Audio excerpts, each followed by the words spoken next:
Mass మహారాజా రవితేజ గారు. So ఆయన 3 సంవత్సరాల క్రితం నాకు ఇచ్చిన మాట, నేను సినిమా స్టార్ట్ చేసే ముందు సరే నేను ఒక సినిమా చేస్తున్నాను, అందులో వాయిస్ ఓవర్ ఇవ్వాలి అని అంటే కనుక ఆయన ఓకే రా ఇద్దామని అన్నారు. దాని తర్వాత నేను 3 ఏళ్ళ తర్వాత మొత్తం సినిమాలో వర్క్ అంతా ఫినిష్ అయిపోయిన తర్వాత ఇప్పుడు ఆయన సినిమా కూడా రిలీజ్కి రెడీ సేమ్ టైంలో ఉంది. ఇస్తారా ఇవ్వరా, అసలు అడిగితే బాగుంటుందా బాగోదా, ఇంకేమన్నా చేద్దామా అని అనుకుని నేను డౌట్ఫుల్గా అడిగితే కనుక ఇమ్మీడియట్లీ ఈ సెట్ ఓకే రా వచ్చి చేసేద్దాం అన్నారు. సో చాలా తక్కువ మంది ఉంటారండి ఫిల్మ్ ఇండస్ట్రీలో మనల్ని సపోర్ట్ చేసేవారు. సో అంత జెన్యూన్ పర్సన్ నాకు దొరకడం I'm very happy. Thank you Ravi Teja గారు for being part of Hanuman. And మాకు ఒక చిన్న ఐడియా వచ్చింది ఆ క్యారెక్టర్ని ఎలా ముందుకు తీసుకెళ్తే బాగుంటుంది అని మా సినిమాటిక్ యూనివర్స్లో. I think you know Ravi Teja garu ఆయన ఒప్పుకుంటే కనుక ఒక very interesting idea. So Ravi Teja గారితో ఒక ఫిల్మ్ చేసేలాగా, ఆ కోటి అనే క్యారెక్టర్తో ఒక ఇది చేసేలాగా ఒక ఐడియా వచ్చింది. So hopefully we will do one film with Ravi Teja గారు ఇన్ దిస్ యూనివర్స్. యాక్టర్స్ పరంగా I think I've covered most of them. I'm sorry if ఎవరైనా మర్చిపోయి ఉంటే కనుక నేను నా నెక్స్ట్ దాంట్లో మెన్షన్ చేస్తాను. తర్వాత మా శివేంద్ర గారు ఆల్రెడీ కల్కి మేము కలిసి వర్క్ చేసాము. It is lot of fun to work with him. ప్రతిసారి కూడా ఏదో ఒక రిఫరెన్స్ తీసుకొచ్చి ప్రశాంత్ ఇదిగో ఇలా ఇది ఒక షార్ట్ బాగుంది అది ఇది అని చెప్పి నాకు ఎగ్జైట్మెంట్ చాలా ఇష్టం అనమాట. టెక్నీషియన్స్లో ఏదో ఒకటి కొత్తగా చేయాలి అన్న ఎగ్జైట్మెంట్ చాలా చాలా ఇష్టం. సో శివేంద్ర గారితో it is lot of fun. అదే కాదు కొన్ని జోక్స్ మేము షేర్ చేసుకుంటూ ఉంటాం. ఆయన సెన్స్ ఆఫ్ హ్యూమర్ కొంచెం బాగుంటుంది. కొంచెం అంటే లైక్ చాలా స్ట్రెస్ ఉంటుంది కదా మనం షూట్ చేసేటప్పుడు. బట్ నాకు తెలిసి వేరే సినిమాటోగ్రాఫర్స్తో ఏమన్నా కొంచెం ఎక్కువ స్ట్రెస్ ఉండొచ్చాము, కానీ శివగారితో ఆ స్ట్రెస్ ఉండదు అనమాట. సో చాలా ఎంజాయ్ చేస్తూ వర్క్ చేస్తాం మేము షూట్.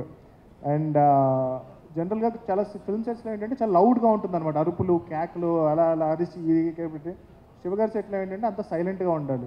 సో నేను కూడా నాకు కూడా నాయిస్ పెద్దగా పడదు. సో శివగారు నేను ఏంటంటే కొంచెం సెట్లో అంటే పెద్ద యాక్షన్ సీక్వెన్స్ జరుగుతున్నా సరే చాలా సైలెంట్గా ఒక లైబ్రరీలో జరుగుతున్నట్టు ఉంటుంది యాక్షన్ సీక్వెన్స్ కూడా. అండ్ దెన్ గెటప్ సీను మా లాంగ్ టైమ్ కొలాబరేటర్. నేను తనతో చెప్పినట్టు హనుమాన్ మూవీ అనుకున్నప్పుడు తేజ కన్నా ముందు గెటప్ సీన్ గారికి రోల్ రాసాము. సో ఈయనతో కంపల్సరీ ఒక రోల్ ఉండాలి ఈ సినిమాలో అని చెప్పి. ఆయన కూడా ఫెంటాస్టిక్, ఆన్ స్పాట్ చాలా ఇంప్రూవైజ్ చేశారు. కొన్ని డైలాగ్స్ అయితే కనుక నాకు అక్కడ ఆయన సార్ ఇలా వేద్దాం సార్ ఒక డైలాగ్ అని చెప్పి లొకేషన్లో చెప్పినప్పుడు నాకంత పెద్ద కామెడీ ఏమి అనిపించేది కాదు అది. బట్ అది నేను ఇప్పుడు థియేటర్లో చూస్తూ ఉంటే కనుక సో జనాలు చాలా చాలా ఎంజాయ్ చేస్తున్నారు. సో అలాంటి కాంట్రిబ్యూషన్ ఈ సినిమాకి అంటే నేనే మొత్తం చేశానని చెప్పట్లా. సో నాకు నచ్చినవి కూడా ఈ సినిమాలో చాలా వర్క్ అయినాయి అనమాట థియేటర్లో ఆడియన్స్కి.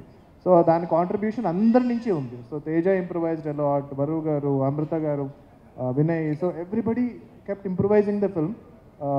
తర్వాత సత్య ఈజ్ వన్, ఆ వర్డ్ మింగేసాను, one very good actor.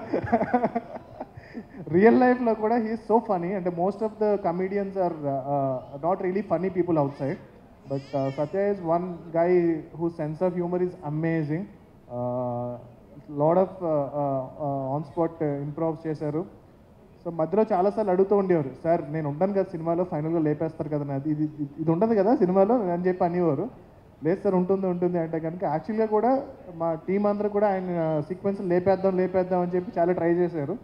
But నేను ఫైట్ చేసి ఆ సీన్స్ ఉంచడం అది చాలా థియేటర్లో చాలా నచ్చడం అనేది ఈవెన్ మనం కాదు నార్త్ ఇండియన్ ఆడియన్స్. సో నేను ముంబై ప్రమోషన్కి వెళ్ళినప్పుడు చాలామంది అడిగారు ఎవరు యాక్టర్ చాలా బాగా చేశారు అని చెప్పి చాలా చాలా ఎంజాయ్ చేశారు థియేటర్లో. సో సత్య గారు, రోహిణి గారు కూడా నాకు చాలా ఇష్టమైన యాక్టర్. సో ఆవిడ కూడా చాలా బాగా చేస్తున్నారు, చాలా బాగా చేశారు మా సినిమాలో.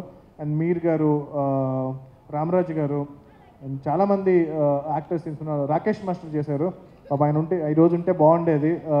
ఆయన చాలా కష్టపడి చేశారు ఈ సినిమా కోసం. And there are like many actors. Sorry నేను ఇంకెవరైనా మర్చిపోయి ఉంటే కనుక నేను సోషల్ మీడియాలో ఐ విల్ పుట్